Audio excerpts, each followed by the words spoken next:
In today's episode, I'm speaking with Scott Sambucci. He's the CEO at SalesQualia. He's a sales coach, author, speaker, ultra marathoner, and he's the host of the Startup Selling podcast. And we'll be learning more about his journey into sales. Looking forward to sharing his story with you.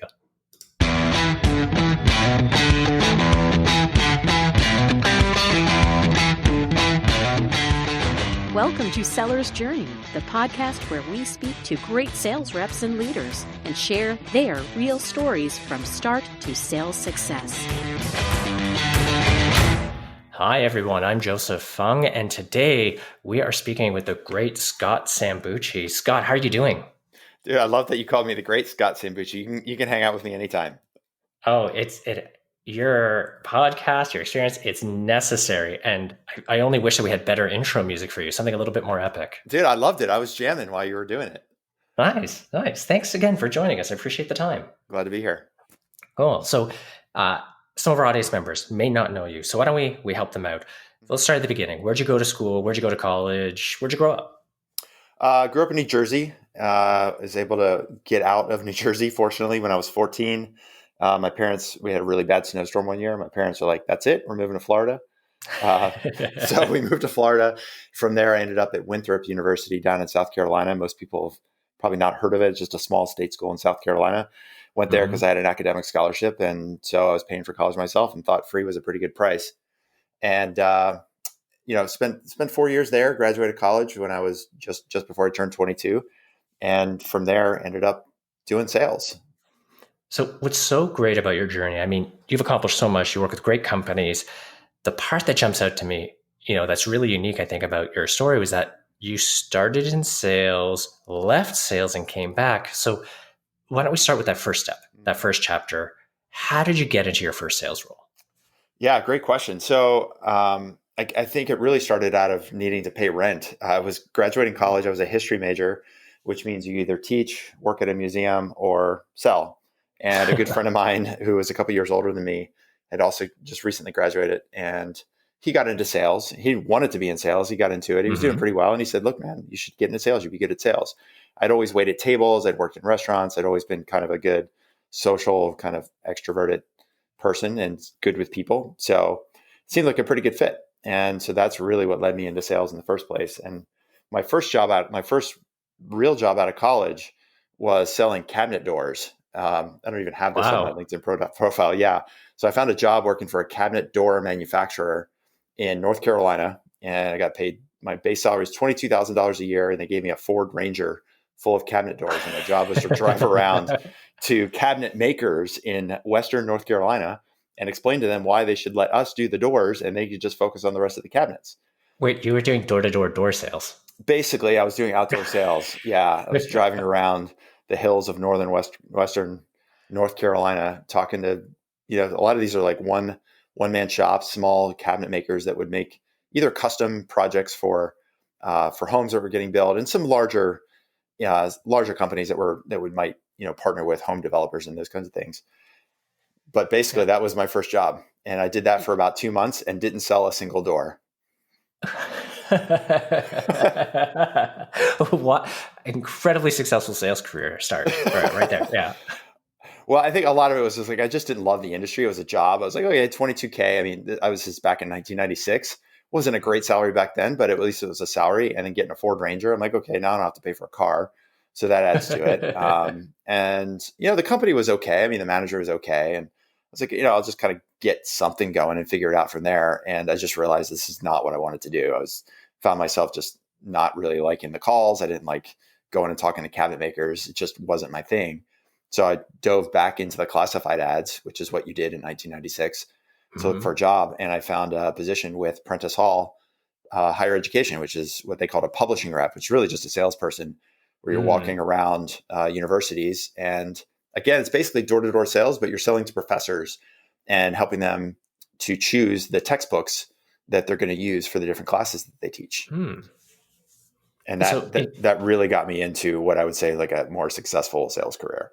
So it's kind of individual and door to door, but definitely much closer to a business sale there. I mean, the persona got to be a little different there. Totally. It was like equivalent of an enterprise sale. I mean, some of these sales that we were doing, if you're selling I remember one, we called them adoptions. They call them adoptions in higher education. They're really just sales. If you're selling to, say, like a general chemistry class at a state school, there's 800 students in that class every year. So you're selling a book that's $70 retail or $70 net. And again, this is 25 years ago. So I know textbook prices have gone up a bit, but that one sale would be like $50,000 or more. So some of these are actually pretty big enterprise sales, lots of committees. You would have, 5, 6, 7 professors in the chemistry department that would be deciding on the book. They would take months to go through, review books, review supplements. How do they cover this material? Is this the right fit for us? And so you're just walking people through that enterprise sale, bringing in account managers and specialists and people from the home office to help you close those deals. And I did that for my very first year, is really where I realized like sales is something that I'm good at. I spent a lot of time just understanding the craft. I read a book every single week on sales or personal improvement, self-improvement. I did everything that my manager told me to do. And the very first year, my rookie year at Pearson Education, it's now Pearson, it used to be Prentice Hall, I was the number 5 salesperson out of over 300 reps across the country. And so at the sales meeting at the end of the year, number one in your market 5 too, right? Number 1 in my market, number 5 in the whole company. Yeah. And so end of the year, we're at the sales meeting and I'm up on stage getting this top performer award. And I basically look like, a kid still out of college. I was 23 at the time, right? I the collar doesn't fit and the tie is droopy and all that stuff. And people are like, what's the intern doing up on stage? And, but that was me because I was a top performer. I figured out like sales is just a process. And I just followed this process every day, every week, every month. And end of the year, I was at the top of the leaderboard. Okay, so you go from selling no doors to selling all the textbooks. Lots of textbooks. Either way, I'm killing trees. So we've got the start of a theme there. Let's see if it continues. But this is where things get really interesting to me because you decided to leave sales and get into product management. Can you tell us what was the thinking there? What were you going through? Why make that choice? Yeah, so the thinking is really kind of the career path that you have when you're in publishing. So you're in the publishing world. There's almost everybody starts as a sales rep, and you start out in the field and you kind of cut your teeth learning the industry in the field.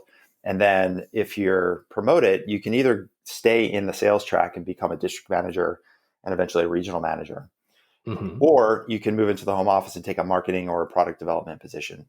And I always felt like sales was just like a necessary evil. Like, okay, I'll do the sales thing so I can go get a real career. I didn't go into sales either selling cabinet doors or textbooks thinking like, this is my career choice. It was just like, this is the job I can get. This is going to help me pay the bills. And so I was thinking about it was an editor. That's what they call product managers in higher education, editors. And for 3.5 years, I did product management. It's actually producing the textbooks, working with the authors, figuring out what the new editions are going to look like, signing new authors, building new product, working on the technology side. Back then in 1998, we were building websites that were companions to the textbooks. And that was considered big innovation back then. Like, oh, you have a website that goes with the textbook. So I did that for about 3.5 years and really enjoyed the work. I mean, I liked doing product management. That felt like, okay, this is more of a career track. And in fact, I had applied for a director level position at Pearson before I ended up leaving Pearson and heading out to Silicon Valley. I love how you talked about the products. I remember getting textbooks with a CD-ROM in the sleeve in the back. Yeah. All the innovation. Those were me. There you go. Thank you. CDs were big deals. Yeah. So in many regards, it feels like at this stage, you've made it. I mean, sales was a stepping stone. You stepped in, you get the role where you're defining and designing the products. Is that how you felt? Is that what you were? Yeah, for sure. I was like, okay, this is real business in my mind. I'm like, this is what real business people do, or this is what people that have real jobs do. Not that I it didn't feel like sales was a real job. It just wasn't there were career sales reps at Prentice Hall. There were people, I remember a guy who was in my same region. He covered different accounts than me. And he sort of joked that he was the world's oldest book rep. This guy was like in his 50s, early 60s. He'd been doing it for 30 years, and everybody in that area knew him. There's a guy named Dave Morris, and that was his career, and he did great at it. He was a top performer consistently, and that was his job, and he loved it. I just didn't see that as a career path for me. I thought, well, I want to do something that's more innovative or development or something that requires, more what I considered at the time, more intellectual capacity. Okay. So I think this gives us a good idea of your state of mind as a product manager. And then we talked about leaving sales and getting back in. Your next role is getting right back into sales. So that's right. How did that come to be? Well, I got excited with all the technology that we were building along with the textbooks. I mean, the textbooks were, kind of the core product. That's what authors wrote, and that's what we published. Mm-hmm. But building the websites, doing the CDs, all of the other supplementary material, to me on a day-to-day basis, as I was developing those materials, there was like the whole innovation of online learning. This is back when distance learning was a new thing. Companies like Blackboard and WebCT, eCollege, like this whole concept of online learning was like, wow, like everything's going online. This is amazing. And that was way more interesting to me than just continuing to publish textbooks. And I got a call from a recruiter who said, hey, listen, I heard about some of the work you've done as a salesperson, and I've been tracking some of the work you do on the product side. We've got this startup out in Silicon Valley called Applia, and they're looking for somebody to help them run business development. Would you be interested? And so with my interest in technology, I traveled out to San Francisco a couple times on work trips. I had some friends out there from college that had moved out there. And every time I went to the West Coast, it was like, oh my God, like I got to figure out a way to get out to Silicon Valley. So I'd kind of had this little bit of a fever to move to Silicon Valley. And so when this opportunity came up that was in the tech world, still in publishing, higher education, the idea of like going back into sales was actually no big deal. It was just sort of like, okay, whatever. I just want to get out to Silicon Valley. And so I took that role, and it was positioned as business development, not just straight up sales, even though that's really what it ended up being. I was viewing that position as more like partnerships and channel and that kind of stuff, as opposed to like raw selling. But once we got into it and we realized what was it going to take to sell the product we were building, it was really just sales. And so doing that for a couple of years at Applia, we were able to grow from zero revenue, the first couple million in revenue. And I realized like, hey, I'm actually pretty good at this thing. Like I've been able to do this twice now in two different companies, go from, nothing to selling stuff. Nice. And it sounds like you've been kicking around the Bay Area ever since. Is that right? Yeah. Kicking around, so to speak. Yeah. I mean, the goal was to move out to the Bay Area for 2 years and then move back to New York. And that never happened. So I tell people I moved to Silicon Valley for 2 years, 18 years ago. And so here I am. This is life. This is where I am. So yeah, I've been kicking around since, working mostly with tech companies and startups since then. Okay. So with all of that, you've had the opportunity to succeed at sales, consider leaving, considering coming back and working with some of the hottest companies. Mm-hmm. Looking at that, I'd love to hear just what surprised you most, especially in the tech sales area. What surprised you most about that time? Great question. So on a macro level, the thing that surprised me most is how little there was an appreciation for sales in the tech world. So you saw a lot of this in the first wave of the dot-coms, where it was like, build a website, do a Super Bowl commercial, and everybody's going to buy your thing. Mm-hmm. And that whole first wave of dot-coms just imploded. Then even with the second or third wave of startups, even now, we still see it. It's less so now than even 10 years ago, but it was a lot of like, well, even though we're built an enterprise solution, enterprise software, some kind of hardware product, there still was this perspective from a founder of a company who's typically an engineer or product person, doesn't come from a sales background, that I'm going to build this product, the product's going to sell itself. And the thing that was most surprising to me was how little at the time, and this is again, maybe more 15 years ago than now, how little there was, how much little attention or credibility was given to the importance of sales as a successful leverage point in any company's growth. And that's why I ended up doing what I'm doing now, because about 10 years ago, I started doing workshops and I started teaching about sales to these tech companies. I realized that so many of them, they just didn't even know what sales meant. They just viewed sales as this like necessary evil, and they viewed it as this black box. And like, oh, I just have to like schmooze people and just like talk to people and send them a proposal and hope they buy from me. And my experience starting as a sales rep and then working at Applia and then two more startups, I realized like sales is no different than any other process in your company, whether it's product development, engineering, raising capital, running HR. There's a process for every part of your business, and sales is the same way. And so as I look back over the years and over the different experiences that I've had, I realized the reason I've been successful in sales is because I always was able to find and build a process to it. And that process is something that can be taught to and implemented by anybody out there. So thinking about that, I think with our audience getting into sales, that's a fantastic perspective on tech sales. In the chance that any of your target audience is listening in on to this, now that you're coaching tech startups and working with leaders, what's the value prop? Who do you sell to? Who should be listening to this and go, hey, I should talk to Scott and go visit your website? Well, most of the people that we work with are early stage B2B tech startups. Early stage, we define that as seed funded or Series A funded companies. And so those are companies that have already, they built a product, they've started selling it, they've got some revenue in the door, but the challenge that they have is getting past those early customers that maybe have come to them through introductions or through network, or maybe even early adopters that have found them on inbound somehow, the innovators and early adopters in any market. And so when they're trying to get past those first handful of customers and they're trying to ramp up to the first $1 million in revenue and then getting from 1 million to 10, that's where you really need to have some repeatability in your process. You need to have some systems in place in order to scale. And that's what we do is we teach those companies how do you build out a repeatable prospecting plan of action? How do you do outbound the right way? How do you do your product demos? It's not just like clicking 17 buttons and then asking people, okay, what do you think? There's a process to how you run a product demo. There's a process to how you handle proposals. There's a process to hiring. There's a process to managing.